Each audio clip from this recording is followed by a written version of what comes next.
अगले ओलंपिक्स में मैं ही हिंदुस्तान को पहलवानी में मेडल दिलाऊंगा, वो भी सोने का। इंडिया का कोट हमें नहीं मिलता, इंडिया का कोट कमाना पड़ता है।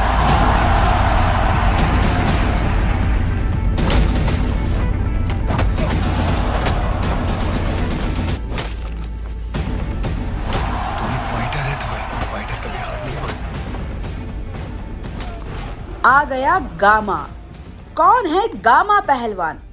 क्या है गामा का दंगल से कनेक्शन? आपको याद ही होगा, हमने आपको बताया था कि एक लड़का जो एक गुरु के पास जाकर सबको पछाड़ देता है कुश्ती में। आइए बताते हैं कि आगे जाकर कौन बनता है वो लड़का। पर इस रियल लाइफ के लड़के के दोनों हाथ बिल्कुल ठीक है। वो लड़का कोई और नहीं, गामा पहलवान ही होता है। आइए जानते हैं गामा की रियल स्टोरी। आज के इस वीडियो में हम बात करने जा रहे हैं द ग्रेट गामा।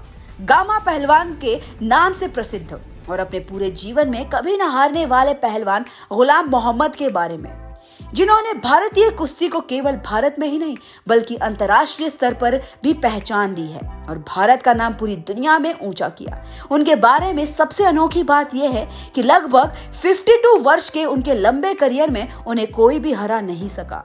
गामा पहलवान एक दिन में 1000 दंड बैठक लगाया करते थे और उनके डाइट के बारे में सुनकर आप हैरान हो जाएंगे।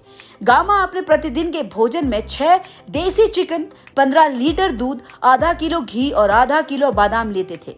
गामा की पहलवानी के दौर में इस पहलवान की अचीवमेंट्स ऐसी थी कि आजकल के पहलवानों को विश्वास ही नहीं होता है कि क्या सच में कोई पहलवान ऐसा भी था।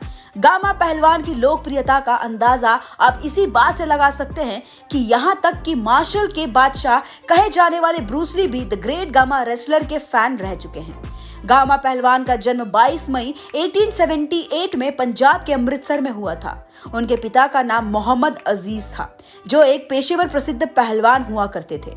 लेकिन गामा के जन्म के कुछ वर्षों के बाद उनका देहांत हो गया था और इसी कारण दतिया के राजा ने गामा को पहलवानी सिखाने के लिए अपने पास रख लिया था। जिसके बाद गामा ने केवल 10 वर्ष की उम्र में ही पहलवान के कई महारथी को अपनी पहलवानी से धूल चटा दिया था। इसलिए उनके इतने कम उम्र में उनके अद्भुत कारनामों के कारण वो अपने आसपास के राज्यों में भी इजी के साथ फेमस होने लगे। लेकिन गामा का नाम पूरे भारत में तब पहचाना जाने लगा जब उन्होंने 1895 में महज 17 वर्ष की उम्र में ही रुस्तम हिंदी बख्श सुल्तानीवाला को चुनौती दे डाली। इन दोनों पहलवानों में रहीम की ऊंचाई 6 फुट 9 इंच का था और गामा की लंबाई महज 5 फुट 7 इंच की थी। लेकिन इन दोनों पहलवानों की कुश्ती में गामा जरा सा भी नहीं घबराए और इस मुकाबले में दोनों ने बराबर की कुश्ती लड़ी और अंत में उनका ये मुकाबला बराबर का हो गया, जिसमें कोई भी नहीं जीता और न ही कोई हारा। आपको बता दें कि उन दिनों रहीम के आगे कोई पहलवान भी नहीं टिक पाता था, लेकिन उस महज 17 वर्ष के गामा पहलवान ने मुकाबला को बराबर करवा करके सबको आश्चर्य में डाल दिया था।